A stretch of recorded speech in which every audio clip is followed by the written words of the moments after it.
Action as soon as possible. Because if you don't, here's what happens. We call it the law of diminishing intent. We intend to when the idea strikes us. We intend to when the emotion is high. But now if you don't translate that into action fairly soon, now the intent starts to diminish. And a month from now it's cold. A year from now, can't be found. So act. Set up a discipline when the emotions are high and the idea is strong and clear and powerful. That's the time to set up the discipline. Somebody talks about good health and you're stirred. Say, right, I need to get a book on nutrition. Get the book before the idea passes and before the emotion gets cold. Go for the book. Start the library. Start the process. Fall on the floor. Do some push-ups. Action. Got to take action. Otherwise, the wisdom is wasted. Otherwise, the emotion soon passes. Unless you put it into a disciplined activity. Capture it. Disciplines is called how to capture the emotion and how to capture the wisdom and translate it into equity. Now, here's what's important about disciplines. All disciplines affect each other. In fact, here's a good philosophical phrase. Everything affects everything else. Nothing stands alone. Don't be naive in saying, well, this doesn't matter. I'm telling you, everything matters. There are some things that matter more than others, but there isn't anything that doesn't matter. We all pity the man who says, well, this is the only place I let down. Not true. Key to take home. Every letdown affects the rest of your performance. This is part of the educational process on personal development. If you don't take the walk around the block, you probably won't do the apple a day. If you don't do the apple a day, you probably won't start building your library. If you don't build your library, you probably won't keep a journal, and you won't take pictures, and then you won't do this, you won't do wise things with your money, won't do wise things with your time, won't do wise things with your possibilities and relationships, and the first thing you know, 6 years of that accumulated, and we say you have messed up. So the whole key to reversing that process now is to start picking up these disciplines. Now here's the positive side. Every new discipline affects the rest of your disciplines. Every new one affects the rest. That's why action is so important. The least action, the smallest action. Because when you start accomplishing and the value starts to return from that one action, it'll inspire you to do the next one and the next one and the next one. All disciplines affect each other. Every lack affects the rest. Every new affects the rest. The key is to diminish the lack and set up the new. And you've started a whole new life process. Also, one more thought on discipline. Here's the greatest value of discipline. Self-worth. Self-esteem. People are teaching self-esteem these days, but they don't connect it to discipline. The least lack of discipline, and it starts to erode our psyche. One of the greatest temptations is to just ease up a little bit. The slightest lack of doing your best starts to erode the psyche. Instead of doing your best, doing just a little less than your best. Sure enough. You say, well, it's just going to affect my sales. No, it's going to affect your consciousness. It's going to affect your philosophy. Now you've begun in the slightest way to affect your own philosophy. Here's the problem with the least neglect. Neglect starts as an infection. And if you don't take care of it, it becomes a disease.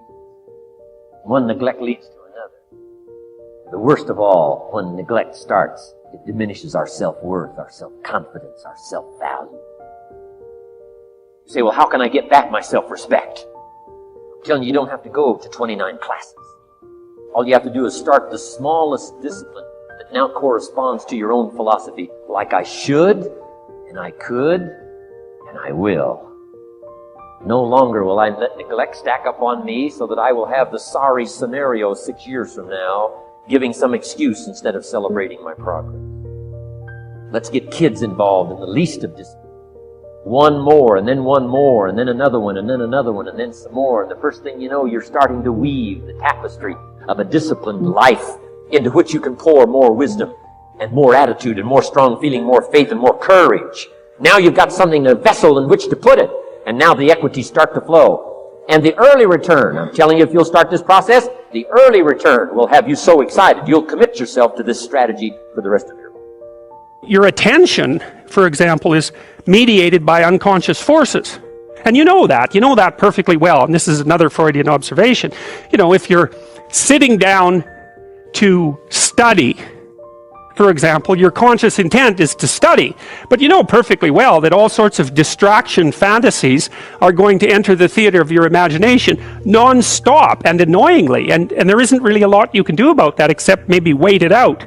You know, so you'll be sitting there reading and your attention will flicker away. You'll think about, I don't know, maybe you want to watch Jane the Virgin on Netflix or something like that, or maybe it's time to have a peanut butter sandwich, or you should get the dust bunnies out from underneath the bed, or it's time to go outside and have a cigarette, or maybe it's time for a cup of coffee, or it's like all these subsystems in you that would like something aren't very happy just to sit there while you read this thing that you're actually bored by, and so they pop up and try to take control of your perceptions and your actions nonstop.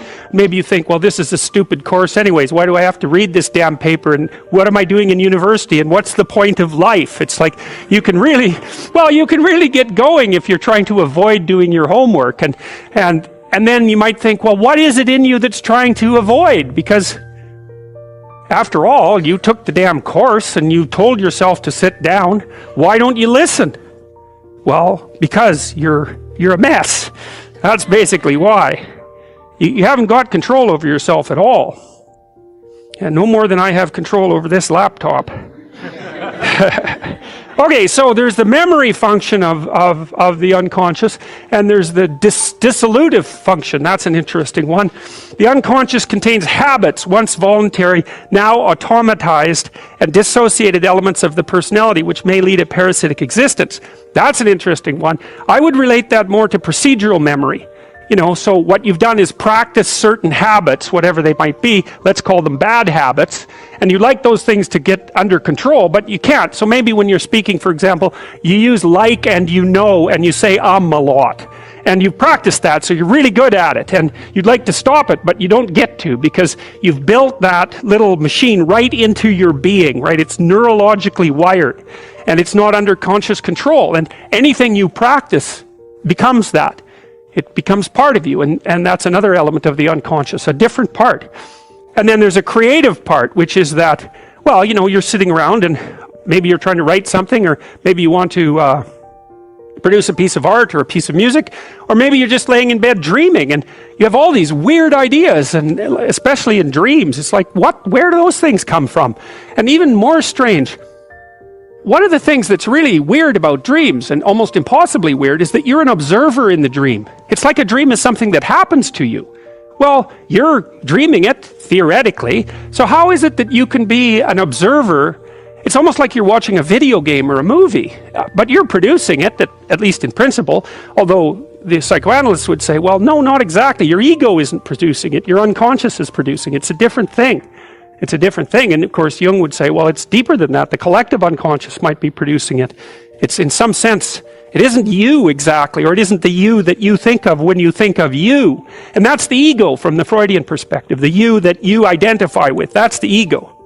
And outside of that is the unconscious. The id, that's more the place of impulses. And you could think about those as the biological subsystems that can derail your thinking, right? And that govern things like hunger and sex and aggression and your basic instincts is another way of putting it. And it's a reasonable way of thinking about it, because these are subsystems that you share with animals. You share them certainly with mammals. You share most of them with reptiles. You share a lot of them with amphibians, and even going all the way down to crustaceans. There's commonality, for example, in the dominance hierarchy circuits. And so these are very, very old things. And the idea that you're in control of them is, well, you're not exactly in control of them. And I would say the less integrated you are, the less you're in control of them, and the more they're in control of you. And that can get really out of hand, You can be, like with people who have obsessive compulsive disorder, for example, which seems to be, I would say, the dissolutive elements in some sense of the unconscious, the way that it's portrayed here.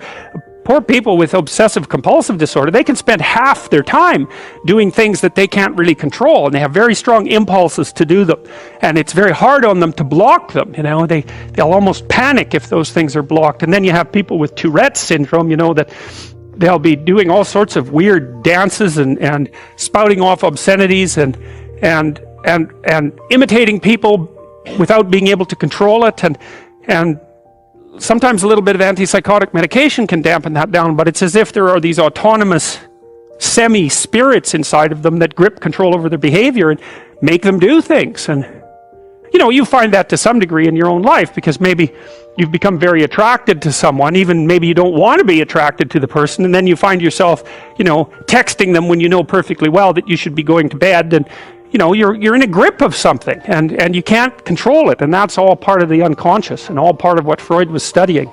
Are you willing to fight? Are you willing to grab? Are you willing to be the warrior? Bring your shield, bring your sword. Stand up and fight. Today will be the day where you can take control. Take control of your power. Become this power. Because now is the time to fight. You're a warrior. Warriors don't give up and they don't back down. Become the warrior. Transform your life. Transform yourself. Head out into battle. Step onto the battlefield. Use your weapons to fight through this pain. Fight through the rejection. Learn from the bruises, the blood, scars, because this time you can rise to become the victor. Step onto the playing field because now is the time to change. Now is the time to rise with the crown on your head. You know, you want to be a little bit better in some way tomorrow than you are today, but it's not going to be in a linear path. Again, these go through cycles of stress and recovery. So it's just kind of being able to surf the flow of that and know, again, it really comes down to balance. So it's the practices. Like, you need to know what to do for sure. And then you need to know how to apply those things in the right way. So when to push and when to take the pressure off the gas as well. And I think that's really understanding that. So part of it is the knowledge, and then part of it is the follow through, and then part of it is the discipline to know not only when you need to go, but when you need to rest. I think it's important to really trust that what you're doing is going to work.